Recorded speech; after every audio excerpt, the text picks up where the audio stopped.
નમસ્કાર દોસ્તો, સ્વાગત છે આપ સર્વનું તમારી પોતાની YouTube channel ocean coaching classes પર।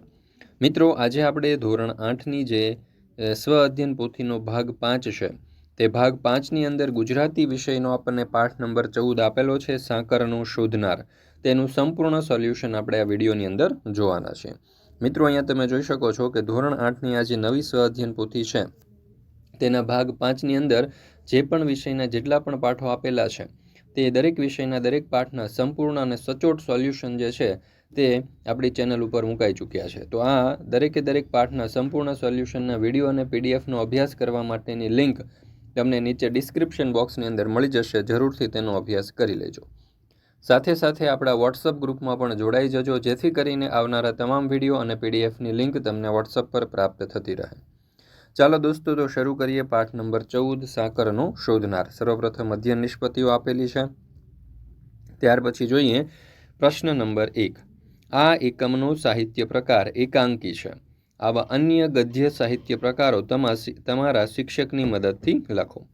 હાસ્ય નિબંધ, નવલકથા, આત્મકથા, લોકકથા, નિબંધ, બોધકથા, પ્રવાસલેખ, નાટક, જીવનચરિત્ર અને પૌરાણિક કથાઓ। ત્યાર પછી છે પ્રશ્ન નંબર 2। નીચેના વાક્ય કોને ઉદ્દેશીને કહેવામાં આવ્યા છે? એમાં પહેલું વાક્ય, તારી માને મોટા ભાઈના પરાક્રમ તો કહે, તો આ વાક્ય કિન્નરીને ઉદ્દેશીને કહેવામાં આવ્યું છે। બીજું, તું તો હમણાં કૂદકો મારતો હતો, તો આ વાક્ય અંજનને ઉદ્દેશીને કહેવામાં આવ્યું છે। ત્રીજું, ડાક્ટર સાહેબ અઠવાડિયામાં તો છોકરો લાશ થઈ ગયો છે, તો આ વાક્ય સુરેન્દ્રનાથને ઉદ્દેશીને કહેવામાં આવ્યું છે। ચોથું, બાપુ માં કહે છે કે તમે અંજુને મારશોમાં, તો આ વાક્ય જે છે તે નિખિલ રાયને ઉદ્દેશીને કહેવામાં આવ્યું છે। ત્યાર પછી છે પ્રશ્ન નંબર 3। જોડણીને કારણે શબ્દનો અર્થ બદલાઈ જાય છે, આવા અન્ય શબ્દ લખો અને તેના અર્થ મુજબ વાક્ય બનાવો। દિન તો દિવસ, ચાલો એવી રીતે આપણે જોઈએ વાક્ય। તો એમાં પહેલું છે પાણી, તો જળ, એનું વાક્ય બનશે નદીમાં પાણી ઠંડુ છે। અને રસવાઈ પાણી હશે તો એનો અર્થ થશે હાથ, વાક્ય બનશે સીતાના પાણીમાં માછલી છે। ત્યાર પછી છે ચીર, તો એનું સમાનાર્થી થશે વસ્ત્ર, વાક્ય બનશે ભગવાનની મૂર્તિને આજે સુંદર ચીર પહેરાવ્યા છે। અને ચીર એટલે કે લાંબુ, તો વાક્ય બનશે દાદાજી તંદુરસ્ત અને ચીર જીવન જીવ્યા। ત્યાર પછી છે સારું એટલે કે ને માટે, વાક્ય બનશે છોકરો પોતાની બહેન સારું પાણી લેવા ગયો। અને સારું એટલે કે સુંદર, તો અહીંયા વાક્ય બનશે ગામનું બસ સ્ટેશન ઘણું સારું છે। મિત્રો, ધોરણ 3થી 8ની જે નવી સ્વ અધ્યયન પોથી છે 2024-25ની, તે નવી સ્વ અધ્યયન પોથીના દરેકે દરેક ભાગના તમામ વિષયના સંપૂર્ણ સોલ્યુશનના વિડીયો અને પીડીએફ આપણી ચેનલ ઉપર મુકાઈ ચૂક્યા છે।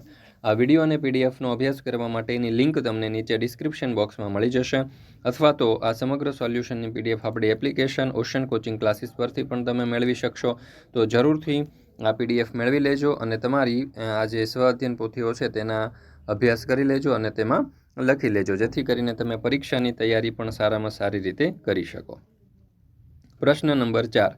એકમના આધારે નીચેના પ્રશ્નોના જવાબ લખો। એમાં પહેલું, તમને આ નાટકનું કયું પાત્ર ગમ્યું, શા માટે?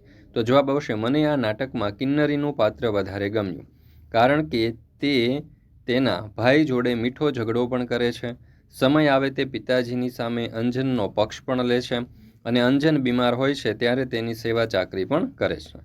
બીજો સવાલ, અંજનથી શાહીનો ખડીયો કઈ રીતે ઢોળાઈ ગયો? તો જવાબ આવશે કે અંજન નિરાશ થઈને ખુરશીમાં પડે છે ત્યારે તેનો હાથ અથડાતા લાલ શાહીનો ખડીયો ઢોળાઈ જાય છે। ત્યાર પછી ત્રીજો સવાલ, અંજનની જગ્યાએ તમે હો તો શું કરત? જવાબ આવશે, અંજનની જગ્યાએ હું હોત તો હું પણ શાહીના ડાઘ સાફ કરવાનો પ્રયત્ન કરત, અને ડાઘ સાફ ન થાય તો ઘરના વડીલોને જાણ કરીશ। ચોથો સવાલ, નિખિલ રાયને અંજનની કેવી પ્રવૃત્તિઓ ગમતી નથી?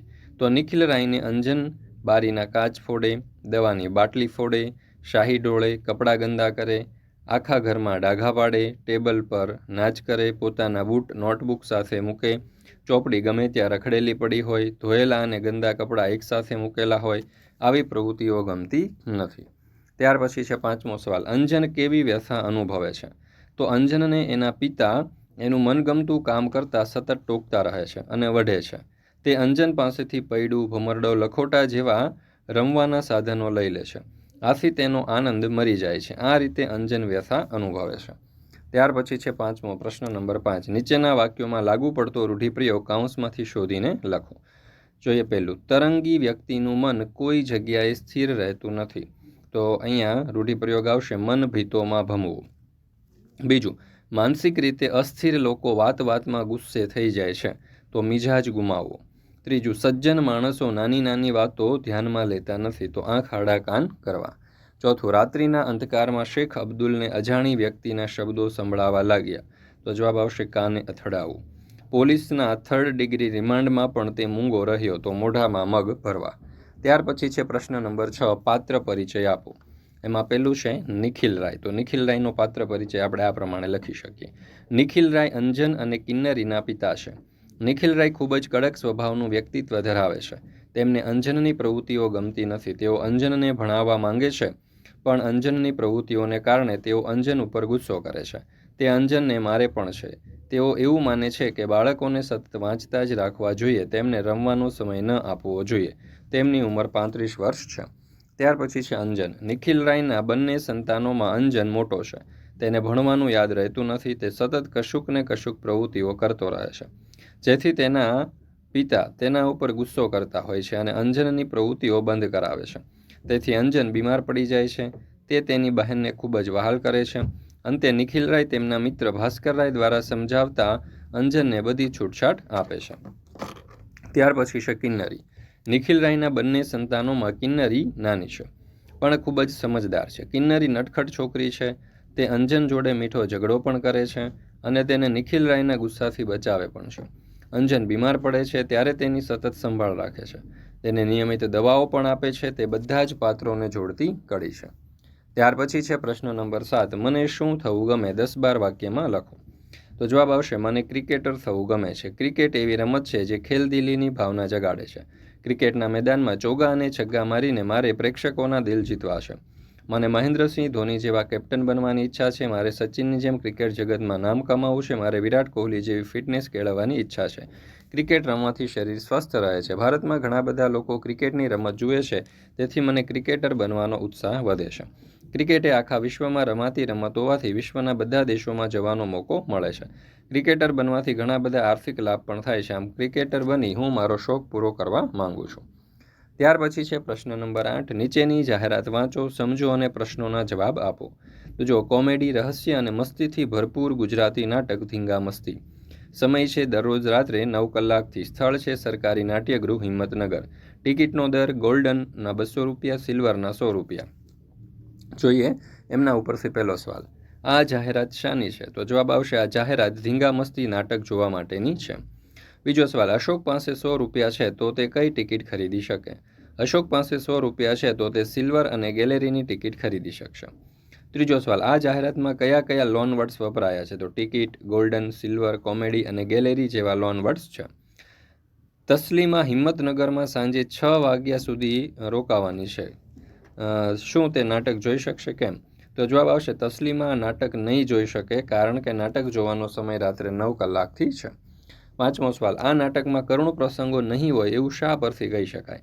આ નાટક કોમેડી, રહસ્ય અને મસ્તીથી ભરપૂર છે અને તેનું નામ પણ ધીંગા મસ્તી છે, માટે આ નાટકમાં કરુણ પ્રસંગો નહીં હોય એવું આપણે કહી શકીએ. મિત્રો, અહીંયા તમે જોઈ શકો છો કે આપણને રચનાત્મક મૂલ્યાંકન આપેલું છે અને સાથે સાથે આ પાઠ નંબર 14 ધોરણ 8 વિષય ગુજરાતી આપણે પૂર્ણ કરીએ છીએ. ફરી મળીશું ગુજરાતી વિષયની સ્વઅધ્યયન પોથીના પાઠ નંબર 15ના સંપૂર્ણ સોલ્યુશન સાથે. મિત્રો, આપણી આ ચેનલ ઉપર ધોરણ 8ની જે સ્વઅધ્યયન પોથી છે તેના દરેક ભાગના, દરેક વિષયના, દરેક પાઠના સંપૂર્ણ સોલ્યુશનના વિડીયો અને પીડીએફ મુકાઈ ચૂક્યા છે. તો આ વિડીયો અને પીડીએફનો અભ્યાસ કરવા માટેની લિંક તમને નીચે ડિસ્ક્રિપ્શન બોક્સમાં મળી જશે. જરૂરથી તેનો અભ્યાસ કરી લેજો. સાથે સાથે આપણા વોટ્સઅપ ગ્રુપમાં પણ જોડાઈ જજો, જેથી કરીને આવનારા તમામ વિડીયો અને પીડીએફની લિંક પણ તમને વોટ્સઅપ પર પ્રાપ્ત થતી રહે.